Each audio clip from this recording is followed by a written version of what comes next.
Hello hello. हाँ भाई बोल रहे सही। सभी आवाज़ आ रही है। हेलो हेलो हेलो भाई साहब, आप सब थोड़ा साइड हो जाएंगे वो। आप लोग थोड़े वो इस साइड हो जाएं तो ये बीच वाले जो दिख रहे हैं भाई साहब को, इनको साफ साफ ये लग नहीं सकता यहाँ पे, अगर आप लगाना चाहें तो। चलिए नहीं लग सकता कोई बात नहीं, मैं ऐसे ही बता दूंगा आपको। देखिए मैं यहाँ पे आया हूँ आपको समझाने के लिए कि अगर आपको आपके पास गोल्ड है और आप खरीदना या बेचना चाहते हैं, या फिर आप उसको उस पर ब्याज पे रखना चाहते हैं, तो आपको कहाँ पे रखने पर ज़्यादा फ़ायदा होगा और कहाँ पर रखने पर आपको कम नुकसान होगा। ठीक है, मैं आपको इसी बारे में बताने वाला हूँ। आप साइड से हो जाएं, थोड़ा सा इधर को आ जाएं, दिखाई देते रहे आपको।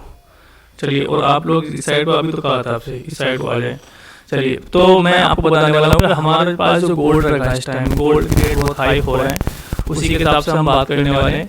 क्या इस टाइम हमें गोल्ड बेचना चाहिए या बनी के पास रख के अपना काम निकालना है, हम उसी के बारे में बात करने वाले हैं।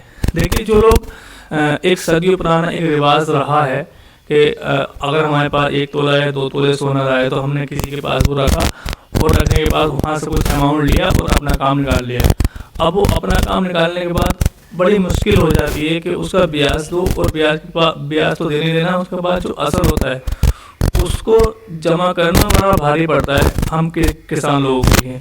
तो मैं उसी का सोल्यूशन आपको बताने वाला हूँ कि हमें क्या करना है। आपको ये जो आपका गोल्ड है कहाँ पे रखना है और कैसे ये सिक्योर होता है, और आपको कम ब्याज पे ज़्यादा पैसा मिल जाएगा और कम ब्याज जमा करना पड़ेगा आपको। तो जैसे हम पहले सदियों से हमारे जो बड़े बूढ़े लोग हैं वो बनियों के पास पैसा रख के आते थे, उनको उस पर ब्याज लगता था। मान लीजिए अगर आपने 100 रुपये का क्या बोलते हैं 1 तोला सोना रखा और उसकी कीमत 100 रुपये है, तो वो महीने का जो आपसे ब्याज लेगा वो लेगा आपसे 2.5% का। 2.5% का मतलब होगा 100 रुपये पर 2.5 रुपये मंथली आपको पे करना है।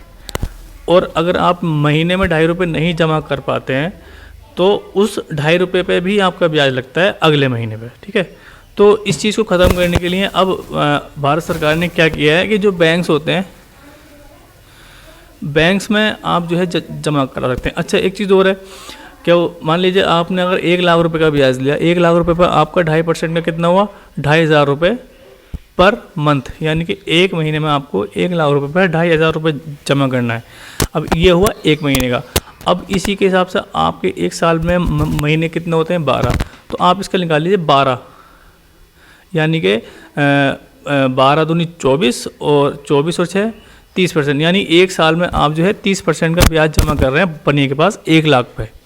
ठीक है, 1 लाख पे 30,000 रुपये का। अब यही चीज़ अगर आप करते हैं बैंक में जाके, बैंक में क्या होता है, आपका एक अकाउंट होता है और वहाँ पे आप जब ये 1 तोला सोना 1 लाख का हुआ आपका, तो आप वहाँ पे जो ब्याज है वो महीने का जमा नहीं करते हैं, वहाँ पे जमा होगा आपका साल का 30% नहीं हुआ, वो होगा कम से कम 9% और ज़्यादा से ज़्यादा 11%। तो आप जो है अपने गोल्ड को बनिए के पास ना रख के एक बैंक में खाता खुलाएं जहाँ पे गोल्ड लोन की सुविधा हो, यानी कि सोने पर आपको ब्याज पे पैसा मिलता हो, और आप वहाँ पर रखें। तो बनिया जो 30% ले रहा था आपसे 1 लाख रुपये पे साल का 30,000 रुपया, वो आपसे अगर आप बैंक में वही पैसा जमा करते हैं तो वो आपसे लेगा कितना, 9 से 10,000 रुपये साल का, वो भी 1 लाख रुपये पे।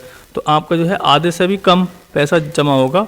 और दूसरी बात यह है कि आप इसको जो है टाइम टू टाइम जमा करके भी कर सकते हैं। मान लीजिए आपने 1 लाख रुपये का लिया तो आपने 10,000 जमा कर दिए, 20,000 जमा कर दिए, तो आपके जो ब्याज लगेगा फिर वो 90,000 रुपये, 80,000 रुपये, 70,000 रुपये ऐसे लगता है, और एक साल में एक बार जमा करना होता है।